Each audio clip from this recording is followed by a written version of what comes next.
and everyone gets quiet. That's right. Hey, good afternoon, and welcome to the last 2018 Lunchtime Expeditions program today. Nice cold day, but no wind. I'm so pleased. Yeah, I shouldn't have said it. Sorry if I've jinxed it. You can come after me on that one. Hey, this is a special day for me just because it's my last hosting. You know, I'm retiring at the end of the year, and although the Lunchtime Expeditions program, thank you. I'm going to miss you guys, but I'll still be around. I'm going to be, I'll maintain an appointment as Senior Curator Emeritus and Senior Scientist here, which allows me to kind of hang around a little bit without them kicking me out. And I will be, I'll maintain an office in the summer here, but in the winters, I'm going to be in my old home state of Arkansas in the Ozarks to do some things there and relax a little bit. But I will still be associated with the institution, and no matter what, the Lunchtime Expedition series will continue, and in perpetuity, we hope. This is our 19th year. You know, it's amazing. I started this in '99. I think that's right. Because you know we had no natural history presence here at all, really, in the center. We were just beginning to develop the Draper when I came on board to do that, and so I said, well, you know, let's see if we can get a natural history following, and it's worked so well. But I've got to say, it wouldn't have worked nearly as well without all of the help that I've had over the years here. None better or more impactful than Bonnie Smith over the last several years.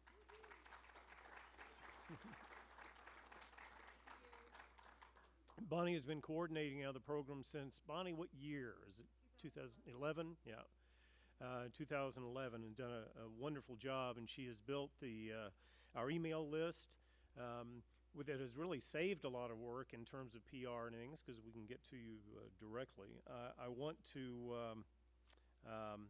make a couple of announcements. One is, now's a good time to turn off your phones or your electronic devices, whatever that might buzz or beep or sing or play animal sounds, whatever they do these days, because that could be distracting in there. Can't have that here. Oh, and also we have a sign-up sheet for those of you who are not yet signed up on our email list. Please do so here at the end of the program. This will be up here. We'll put it over here on the podium, or on the stage here, where you can get to it. And we just need your email address, or however you want us to contact you for future programs. That's right, no spam. Well, with that, and again, thank you all for coming. Like I say, it's meant a lot to me to get to know a lot of you through this venue. Many of you I know from our field trips and lots of other things, and personally, but a lot of you I know just from this venue, and have gotten to know you over the years. We have a lot of loyal followers here, and we appreciate it, and I know you'll continue with that after I'm gone here. For our speaker today, I think it's a special treat, and especially for me. He's a good friend as well as a colleague. I've actually followed his career longer than probably he knows through my long-term association with his graduate advisor at Arkansas State University, even though he did his work in Jackson for his master's degree. His diverse projects have explored migration, spatial ecology, genetic studies, environmental contaminants, and bioacoustics. He currently serves as a research director for the Teton Raptor Center, a partner, of course, of ours in the Draper. They have a live raptor, the only other live raptor program, I think, educational program in the state now, as well as active, primarily Raptor Research Center, although he's worked with lots of other things. He is, he almost defines the term innovative. He's an innovative researcher. He's developed, made available to colleagues, including me, by the way, research tools such as remote net launchers for capturing eagles and ravens, an automated wildlife recording device, and the method currently used for GPS tracking sage grouse across the sagebrush steppe. in North America. He also designed the GPS transmitters that he uses for his own study. So he's a real innovator in that way. He's also an innovator in terms of really thinking through scientific projects and their efficacy and their impact. So please welcome Bryan Bedrosian.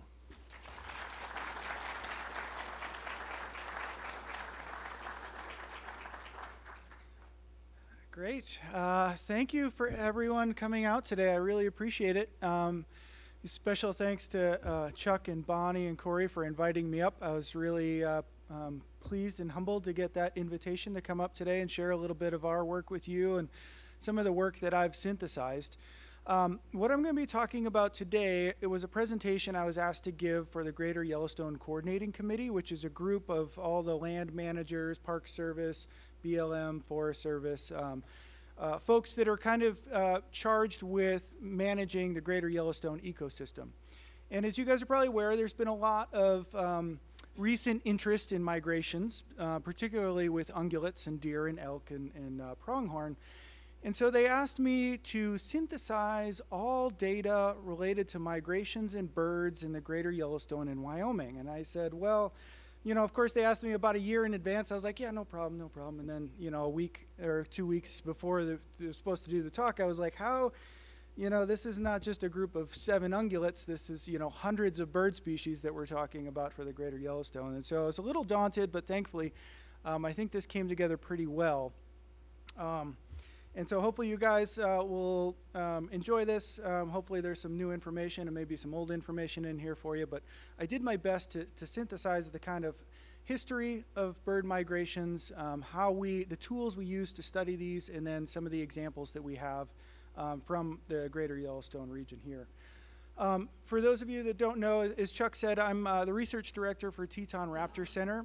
We are an organization that has 3 main pillars that all operate in equal fervor. We do raptor rehabilitation, raptor education with live birds, and then I have the privilege of running our research program for the Raptor Center. We currently have about 12 to 15 ongoing field projects ranging from flammulated owls to sage grouse to golden eagles, mainly across Wyoming and Montana. And some of the data we'll show today, including that map there of golden eagles, rough-legged hawks, and osprey, are from data that I was involved with the data collection, but you know, we'll go beyond some of the work that I've been involved in as well. So across the globe every year, let's see if this is going to work. This is perfect. This is actually this is an animation of all a composite of GPS tracking data from across the globe, and as you'll see, you see a big springward migration movement as all of these animals travel north, and then similarly when they travel south. You know, and across the globe, there's an estimated now 18,000 species of birds, and each year, most of these species, you know, take to the wing for a promise of better seasonal habitat to increase their fitness, whether it be in the summer or the winter. And generally, we think of our birds as the ones that breed here in the Greater Yellowstone and then migrate to somewhere sunny, warm, and tropical. But in fact, most birds spend much less of their lifetime on their breeding grounds as they do on their wintering regions. And so maybe we need to kind of change our line of thinking. Birds also may spend up to 2 or 3 months traveling between these 2 seasonal ranges. And so understanding what's going on is critically important. And oftentimes, the first time a bird takes real flight, it may be up, you know, a trip that's 1,200 miles to an area they've never seen or traveled to before. And, you know, as I'm sure most of you have learned in your kind of basic history and biology classes, as the theory goes, the birds live on their breeding grounds. They pick up, they go on their fall migration to tropical areas due to the inhospitable weather where they're breeding, maybe stop over at a couple stopover sites, then overwinter, come back and refuel, and continue that journey year after year after year. And that kind of showcases in that this is a range map, you know, where you've got the orange is breeding and the blue is wintering, and they're generally separated. But then you've got species like the range map of the golden eagle that gets much more cloudy, where you've got true migrants, breeding up in Alaska, Yukon, Northwest Territories. You've got birds that are breeding year-round, and then you've got the mix of winter migrants, breeding birds, and then you've got areas where they're just traveling through, and then other areas where they sometimes occur. And so the picture gets pretty complicated pretty fast, and as you multiply that across the 18,000 species across the globe, things get a little challenging to understand on a global context. And so, couple that with the fact that bird migrations are just physically difficult for humans to comprehend.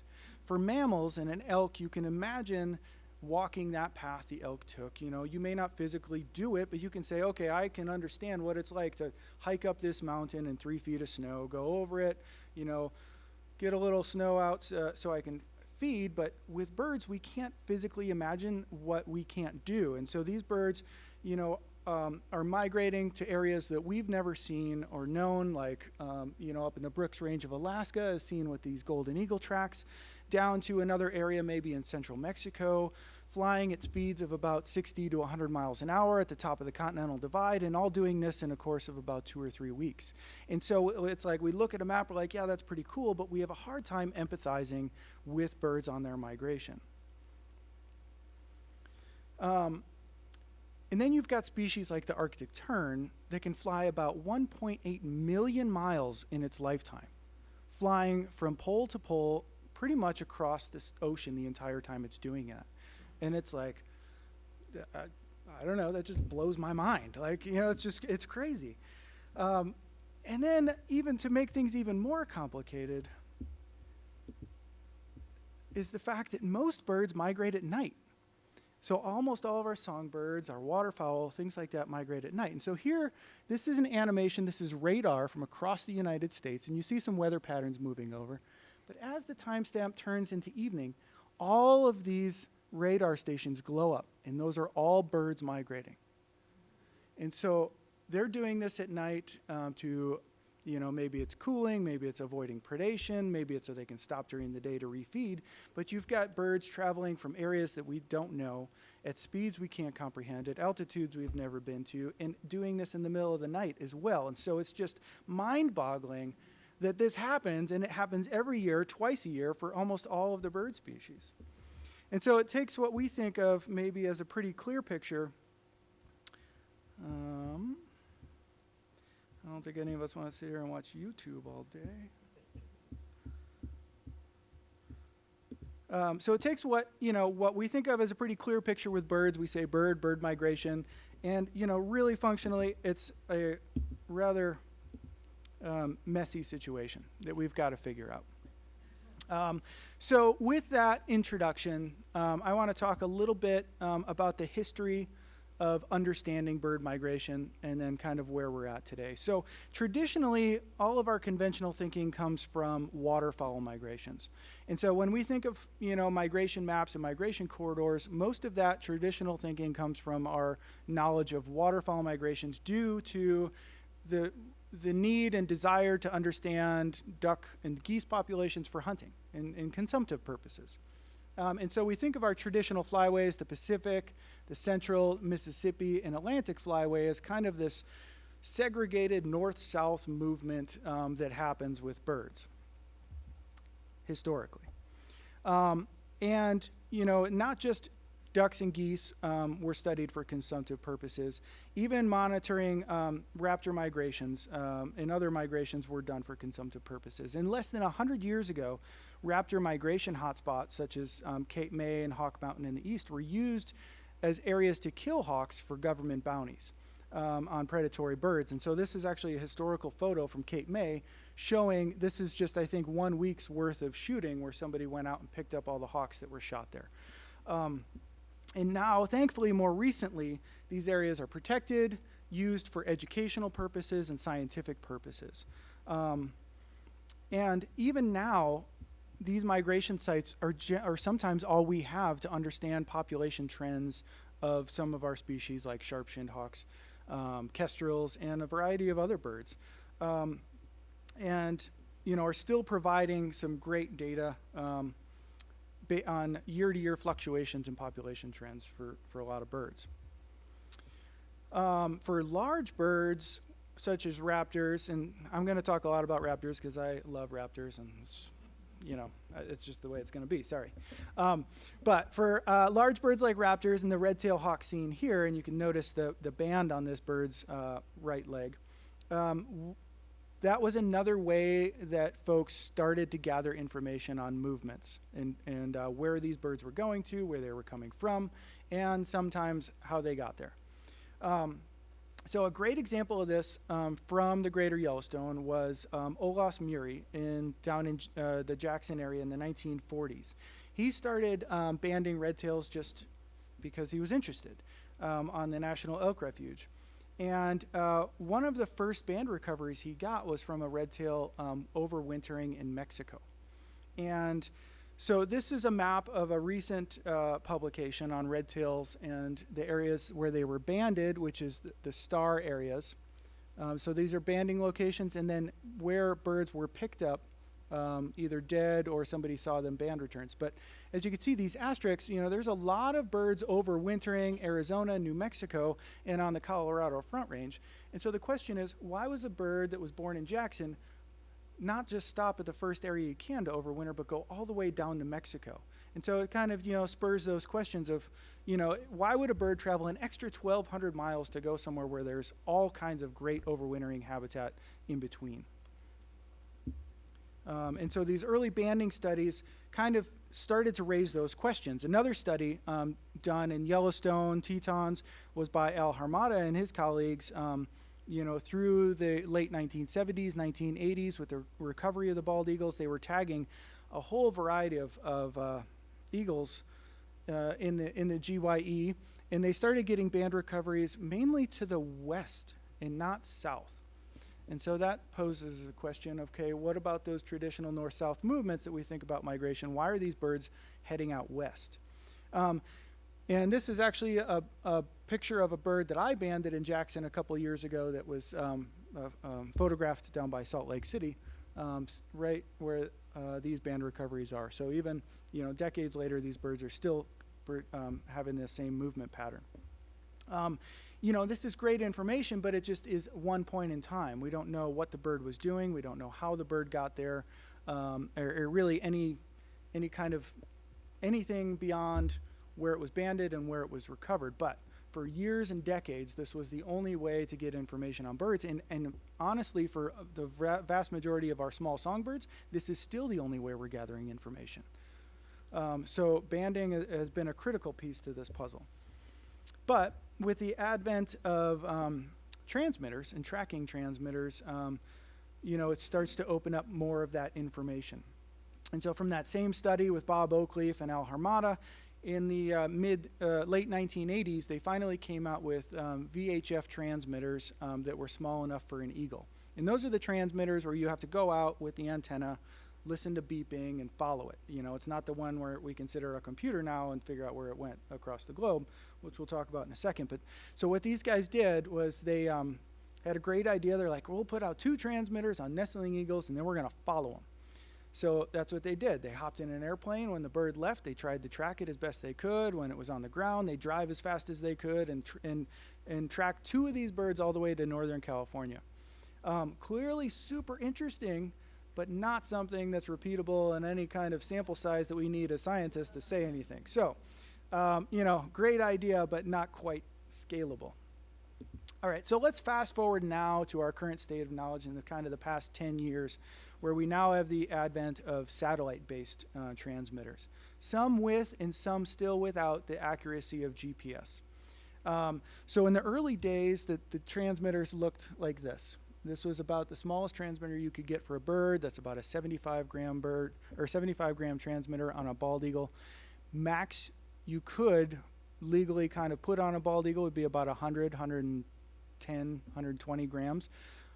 Not necessarily what we need to do anymore because the technology has now made smaller and smaller units. So here we've got a 75-gram, a 65-gram, 45-gram, 30, and now 16-gram transmitter. And as these years progress, these are getting smaller and smaller.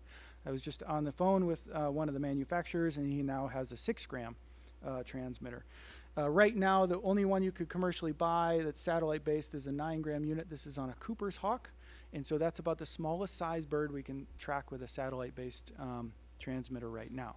So to give you a little bit of scale. So we're still not there. That still leaves the vast majority of bird species without the technology of this to study migration. All right, so how do we use that? So let's go back to our redtail example. So, you know, in the 1940s, Olaus Murie banded a bird, was in New Mexico. More recently, a study I was involved with in Jackson, that we were still wondering about that same question. Where are these birds going and why are they there? And so, so from about 2001 through 2008, we put out satellite transmitters on redtail hawks breeding in the Jackson region, and all of them went to Mexico. They hopscotched over all of this great wintering habitat on the Front Range, even just in Idaho, and decided to go that extra at 1,200 miles in what's known now as a leapfrog migration. So they're leaping over all of those birds that decided to stay. But this, you know, we still don't know why. You know, we're still gathering that information and trying to piece that puzzle together. So there are some new pieces of technology that are kind of cool just to talk about, just so you guys are aware and where we're going as biologists studying bird migration. There's a newer thing called light level geolocators. And so I'm not going to get into too much technical detail here, but what it does is it gives us a very coarse indication of where the birds are going. So it's more like a band return kind of information where we know where the bird is and then we know where it went, not to a specific accuracy. The accuracy is just about, you know, what's shown here for the Kirtland's warbler. You know, they knew it was somewhere down in the Bahamas. But still, that's super useful information for a critically endangered species like the Kirtland's warbler. And we can now track birds as small as, you know, this grasshopper sparrow. But what these do is they just essentially say, okay, this is when solar noon is, this is when sunrise and sunset is, and based on those, just gathering information on light, you can tell me slightly where latitude and longitude is.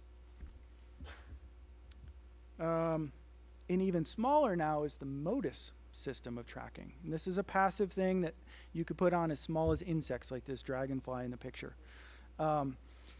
This is super cool, but also extremely limited still.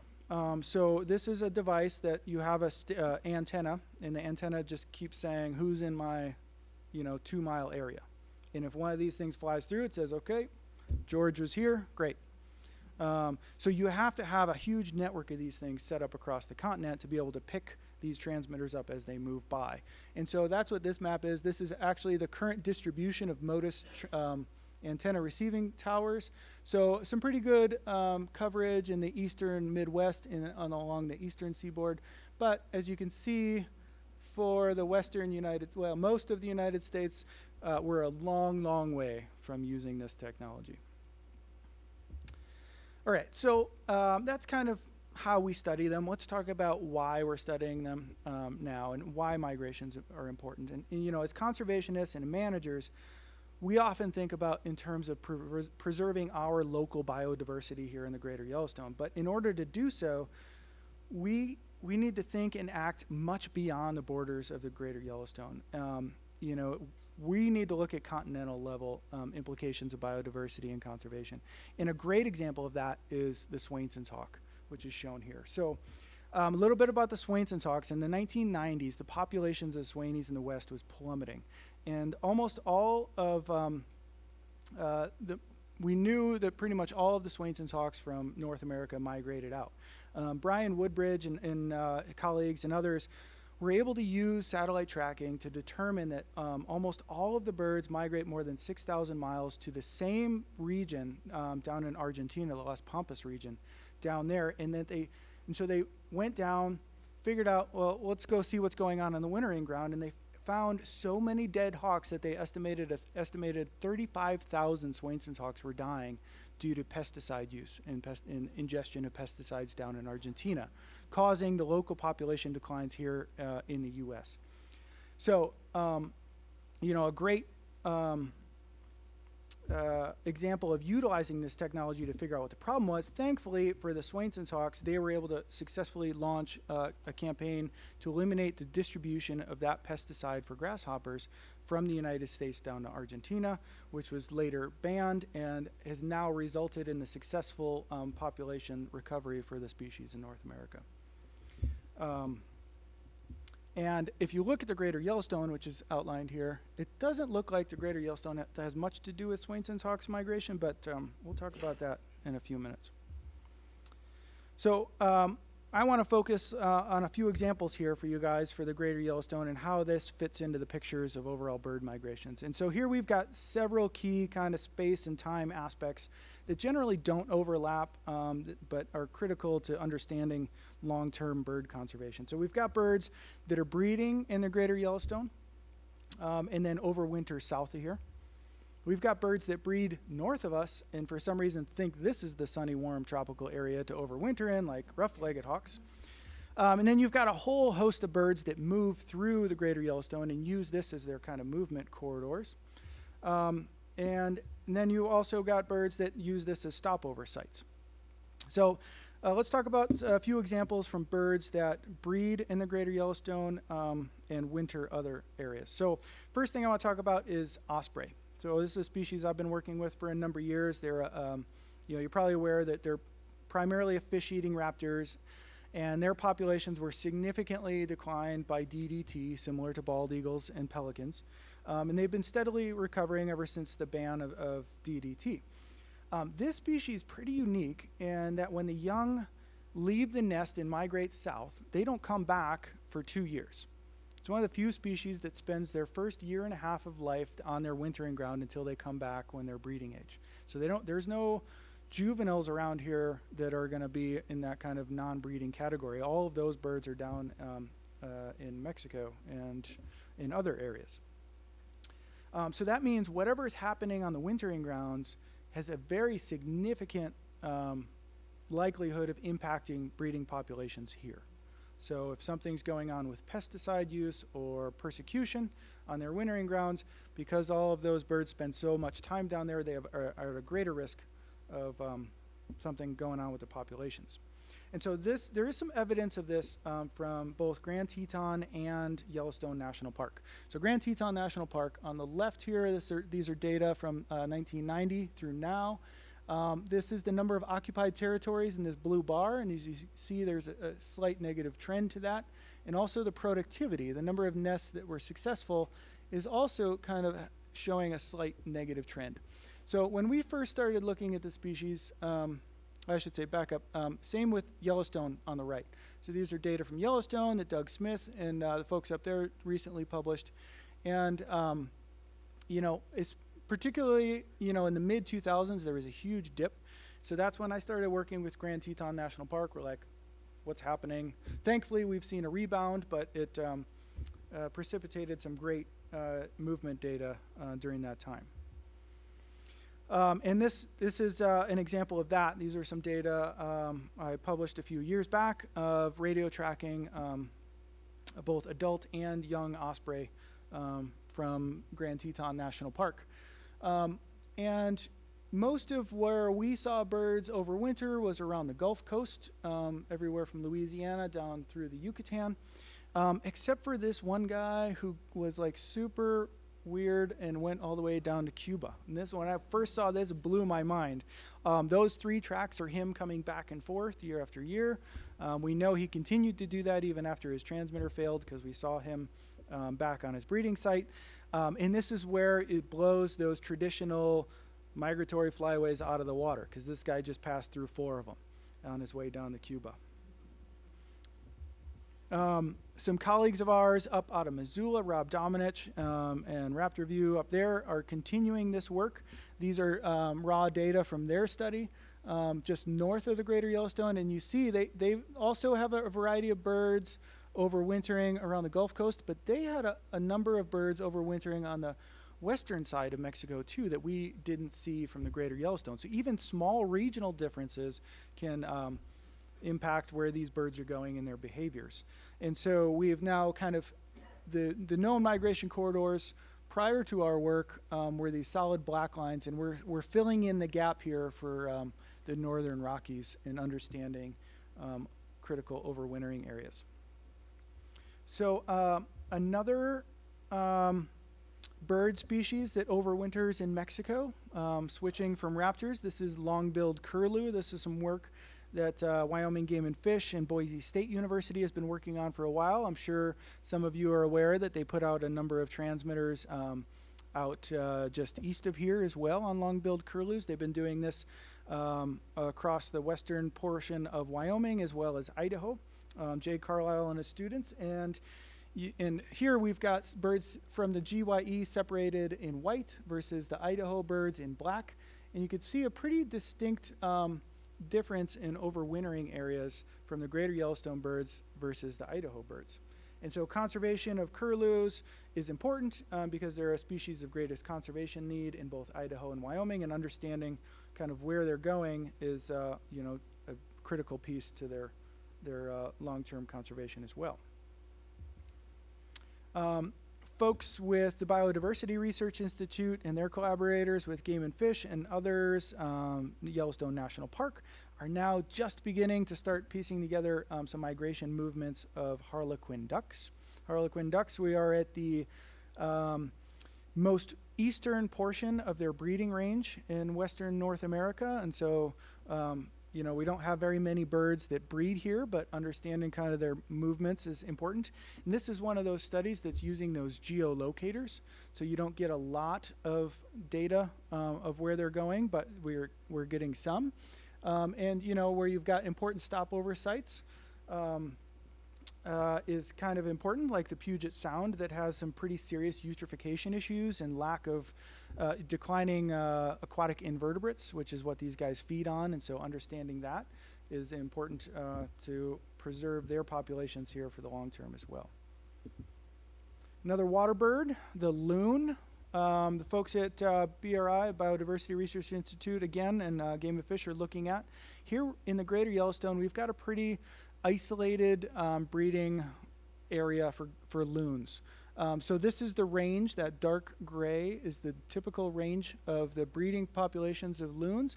And here you see we've got a small little isolated population in Yellowstone and the Tetons. And these birds are doing something different than what their collaborators are finding up in northern Montana. These birds are going down to the southern tip of Baja. And so this kind of is the beginning of something else I want to talk about, in that it's ridiculously expensive and difficult to study birds. Each one of those transmitters I showed you was $4,000 a piece, plus $60 a month for the data acquisition fees. And so having the data sets like the deer and elk folks do, like that, I'm just super jealous of what they're able to accomplish. We can't do that with bird conservation because the dollars aren't there. It's hard. It's mostly private money. And so what we have to rely on is collaborations with other folks and other agencies. And so this is an example where we've got a local effort going on, but feeding that into a larger data set gives us a better picture of what's going on. All right, so let's shift our thinking to birds now that breed up north, and think this is the nice warm area to overwinter. First example of that is the trumpeter swans that I want to talk about. And the greater Yellowstone had the last remnant population of breeding trumpeters in lower 48 during the 1940s. And during that time, only about 100 swans remained, even on the Canada side of the border as well. And almost all of those birds migrated down to the greater Yellowstone to overwinter, and mixing in with side by side with some of our residents.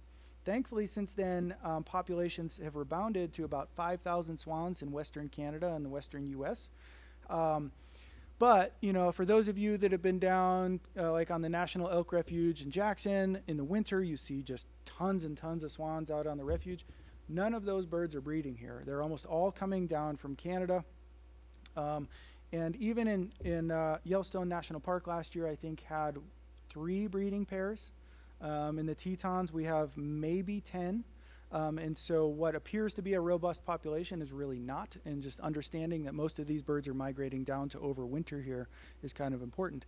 And so this is the range map, and you see, This is our year-round resident population in Wyoming, Idaho, and Montana. And most of the birds we see in the winter are coming from this region right here. But populations are significantly decreasing, and this is data from Yellowstone and Doug Smith and his team. There have been some tracking data from the early 2000s.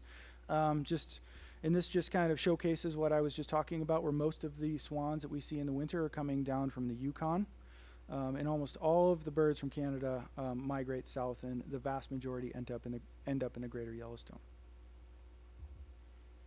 Another Canadian breeder that overwinters here is the rough-legged hawk. And I have the pleasure of having a 3-year-old and 4-year-old at home, and this is what their pictures look like when they draw. There is no pattern. It looks like just scribbling here. This is what we call zero route fidelity for rough-legged hawks. These birds don't, like this bird I tagged in Jackson, went up, bred up, I think this is Victoria Island, if I'm remembering correctly, and then was like, oh yeah, let's, go this way and head to, oh wait, we're going to Minnesota. Like, no, wrong way. So I know that it didn't go to Minnesota, but it was on its way. So anyway, super interesting. And we've only put out probably about 10 units on rough-legged hawks recently, and they all look like this, and it's amazing to watch. And I have the pleasure of downloading these satellite transmitter data on my computer, and I download it every week. And I was like, okay, what am I going to say from this data? Like, there's no important conservation areas. They're everywhere. But this is another example of why we need, let's see if this will play, why we need to have large-scale collaborations. And so these are data from about 80 rough-legged hawks from our collaborators, Jeff Kidd, Neil Paprocki, where we're feeding this into a larger data set. And when you start looking at the larger data sets, you start to see those patterns of migration corridors. And so understanding and working with a lot of other people is critically important in bird conservation. But not all birds have long-distance migrations. This is another species I am fortunate to study, the great gray owl. And so these birds and many others exhibit kind of shorter movements and shorter you could call, if you were an elk, this would be a long migration. If you were a bird, you're like, I don't even know if I want to call this a migration. So it all depends on your scale. So this is kind of my outline of where their breeding kind of habitats are in the greater Yellowstone. And they move out of the vast majority of those into just a couple pockets of overwintering areas, particularly in the lowlands and the Snake River bottoms, down by Pinedale and over in eastern Idaho. And so while it's not our traditional kind of thinking of migration, it is still seasonal movements that we see, and a lot of birds have this. Another example of that is birds like rosy finches, where Carl Brown and Anna Shalfoon at University of Wyoming are studying, and they have elevational migrations. And so they breed up at the top of the Tetons and then come down to the valley floor during the winter. And so we need to think about this at a variety of scales and in a variety of different habitats and conditions. All right, shifting a little bit to birds migrating through the greater Yellowstone. You'll see I put a couple golden eagles on here. Great example of that. But before we get to goldens, I need to come back to those Swainson Hawks. And if you remember, when we looked at the Swainson Hawks map, it didn't look like the greater Yellowstone had much to do with Swaineys and their movements. But recently, Doug's team in Yellowstone has been doing some raptor counts in Hayden Valley. And raptor counts, as we talked about earlier, are areas where there's high concentrations of birds moving through, and we can look at trends. And in Montana, there's Jewel Basin, MPG Ranch. There's another one out here by Lincoln in the Bridgers. And when you look at the data from those, it doesn't look like much is going on with Swainson Hawks at all. They see very, very few, but then all of a sudden, Doug's team was getting huge numbers of Swaineys moving through Yellowstone. And so it's just a matter of where you're at and understanding that these birds may not fit the typical mold that we think they should, showcasing that, yeah, Yellowstone and the greater Yellowstone could be really important for migratory Swainson's hawks. We just don't know enough, and they're different enough from other raptors where they're following kind of different movement areas. So, I've shown you some pretty cool maps with, tracking data, but for the vast majority of birds, we don't have that. And if you've noticed, we've been focusing on large birds like loons and raptors because those are the ones that can get transmitters. The birds we can't get transmitters yet, this is about the best we can do. And these are some models that Amy Posewitz, Holly Copeland put together from the Nature Conservancy, where they just said, okay, well, theoretically, if I'm a songbird and I like, riparian areas, if I take all the habitats across the state and rank them based on where I think they should be, and this is, expert elicitation, these are important habitats across the state.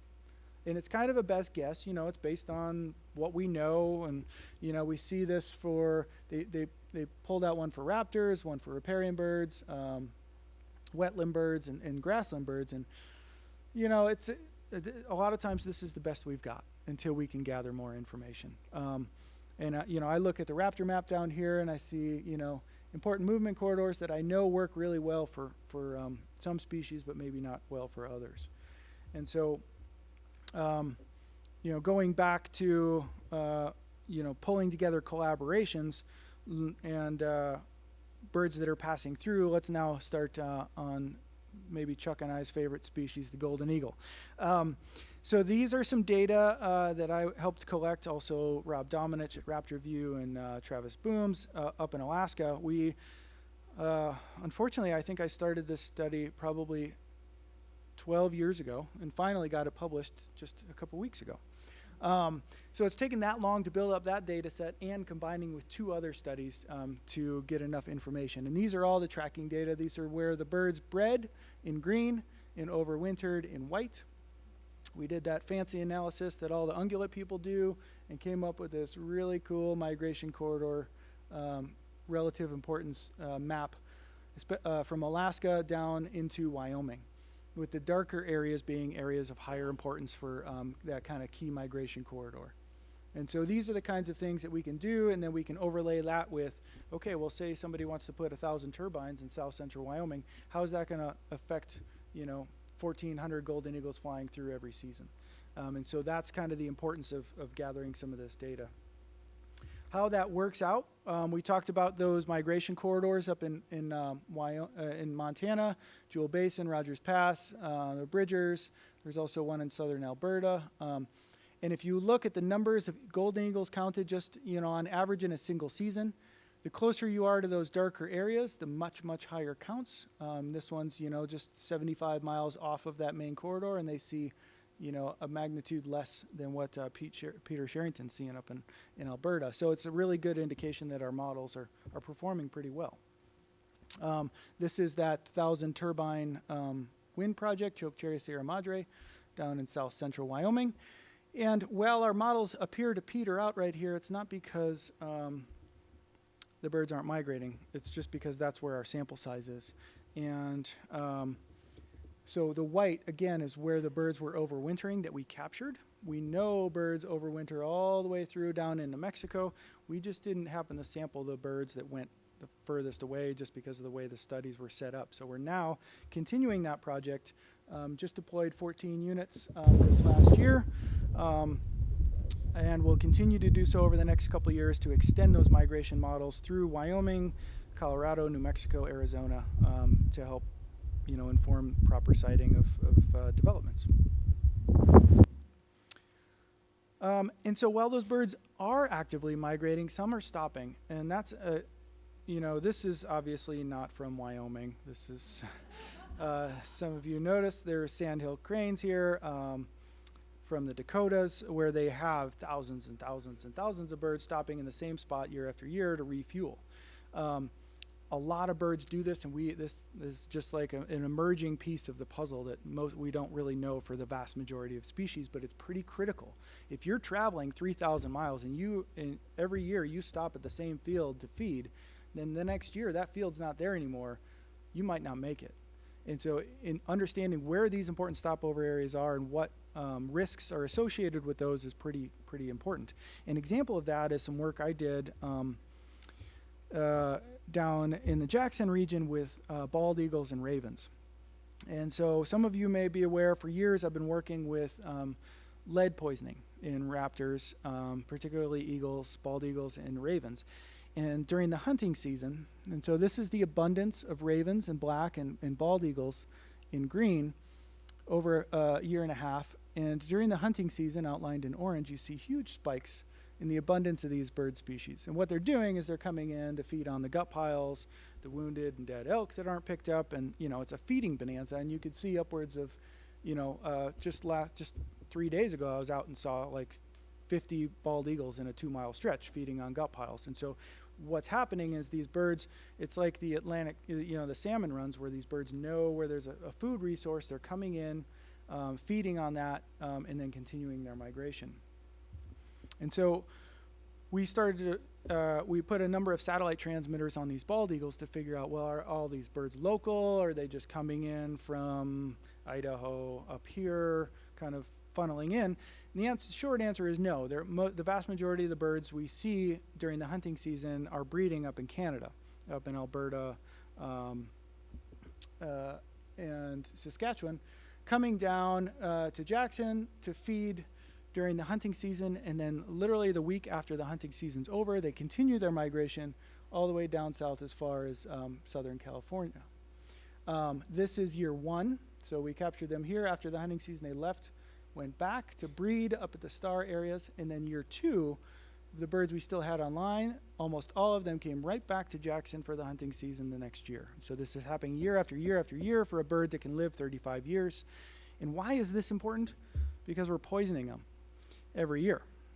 So as people are harvesting their elk and deer, like I do on a regular basis, those folks that are using lead-based ammunition, this is what one shot can look like. If you hit a rib bone, it fragments into an average about 160 fragments of lead, about this size, that is then left behind in the gut pile that the birds are eating.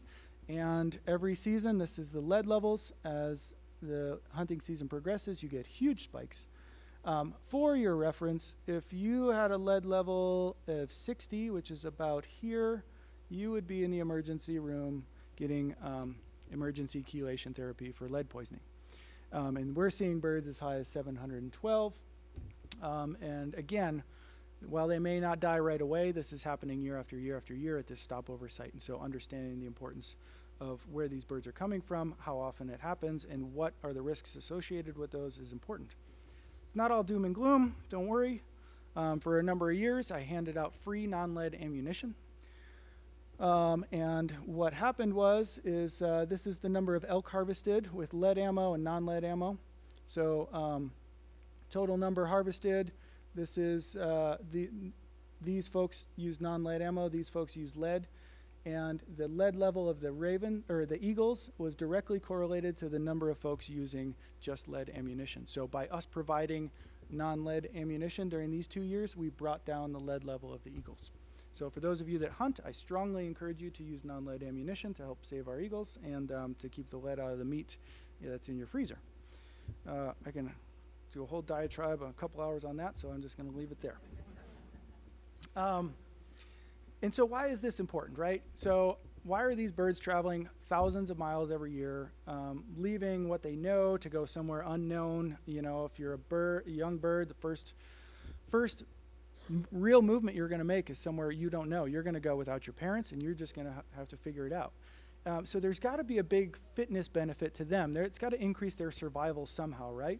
But what happens if that's lost? And I wanted to show an example from greater sage grouse and some work that I've been doing on what happens when those migration corridors are lost. So here's the range map for sage grouse in Wyoming.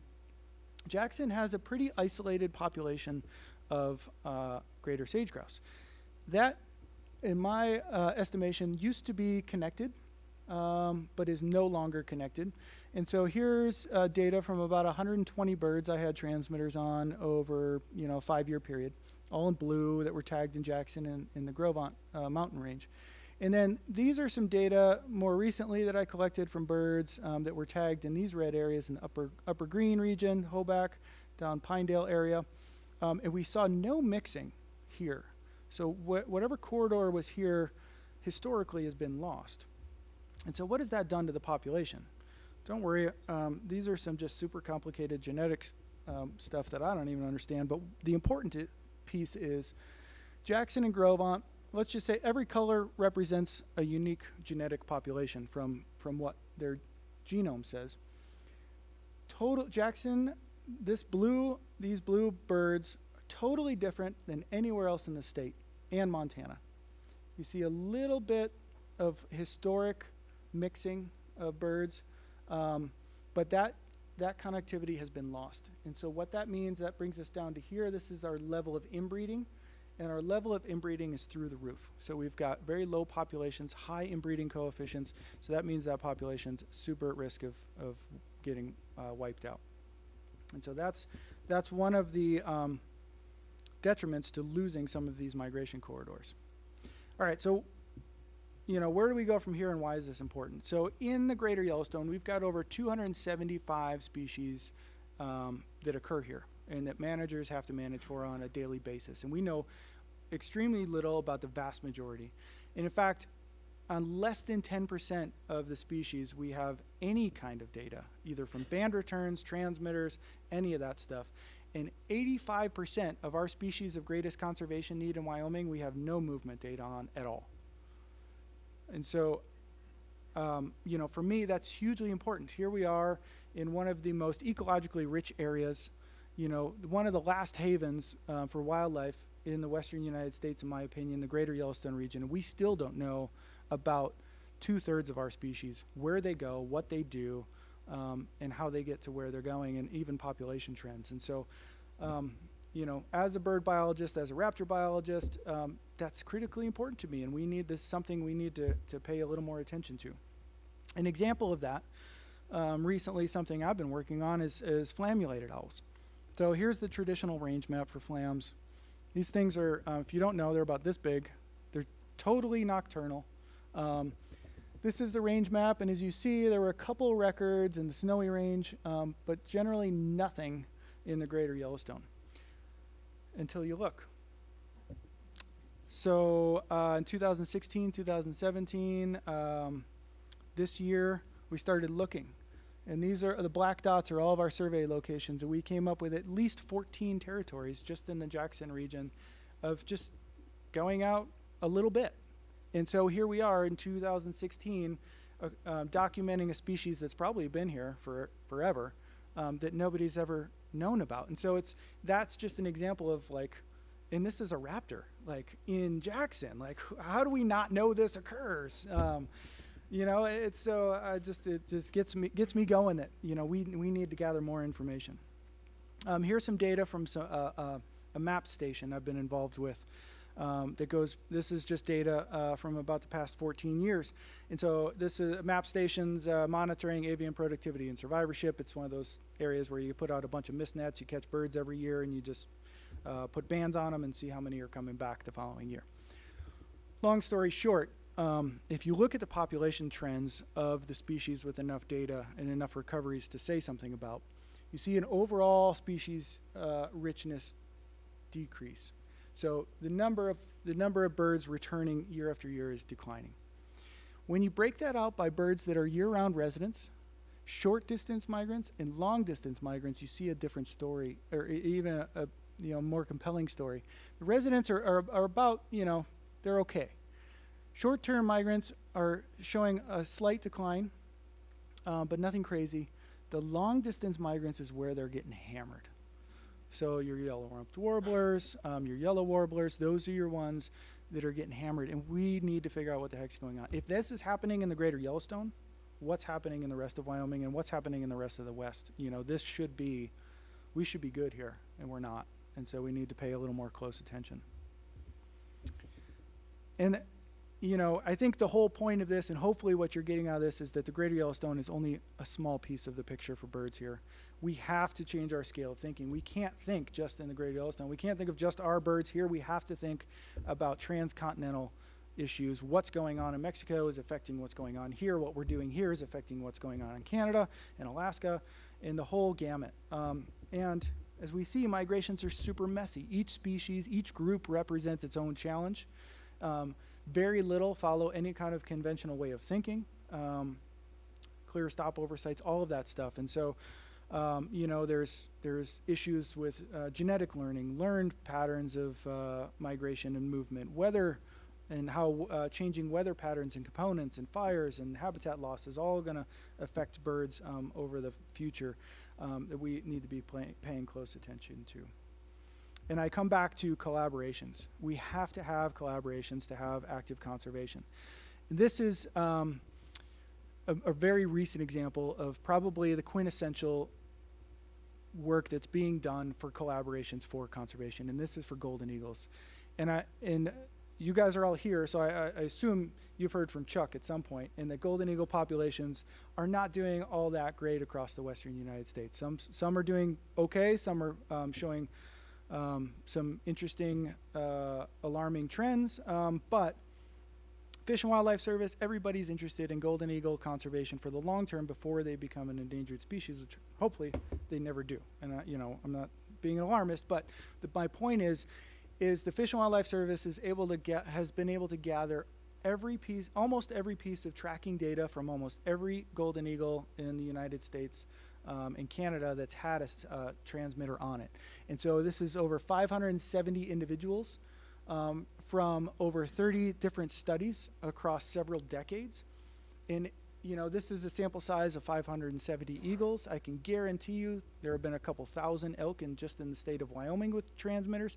This is the kind of scale that we need to think about at birds and the difficulty of getting this done.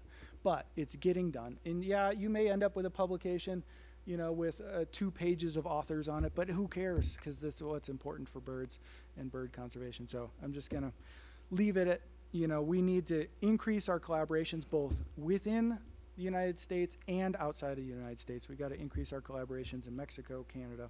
But what can come of this is some awesome work. So these are some preliminary data looking at the overwintering distribution and movements of golden eagles across the western United States.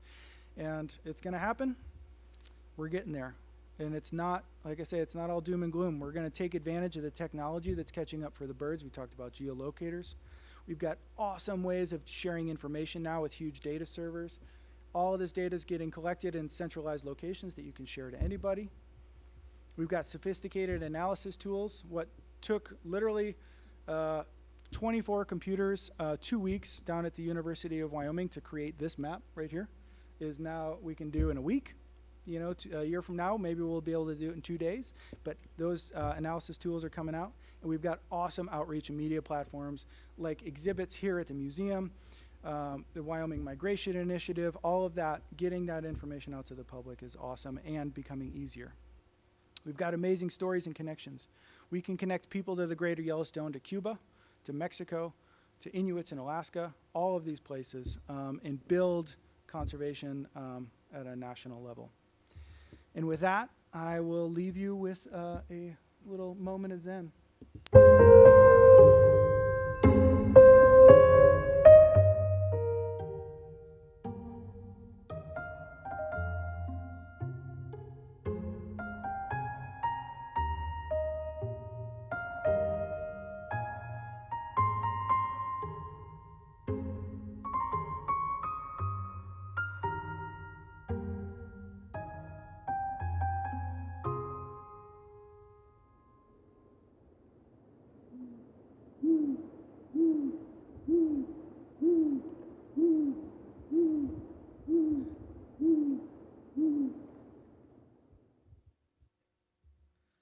Great. Thanks, everybody.